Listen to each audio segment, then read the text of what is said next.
Dear Utang Seria, married, I am an HR staff in a private company.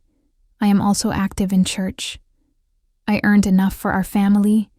Since dalawa lang kami husband and wife, sapat yung kinikita ko for our needs. And nakakabili din ako ng mga wants. I also have my side hustle. Kumbaga, I have a simple life and happy life. One time kasi, yung office mate ko may binalita sa amin na she won 80K in a snap and scatter. Then another 14K na naibili daw niya ng laptop ng anak niya. Ako naman, since gusto ko talaga magkaroon ng excess money, I tried it out.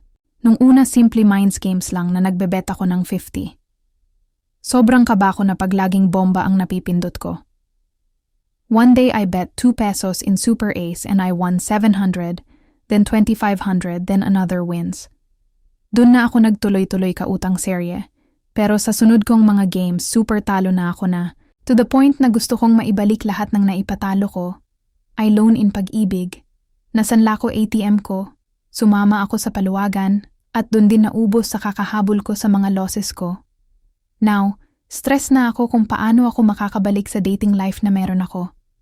Marami po akong naging utang and I don't know kung paano magsisimula ulit. Plus, help me.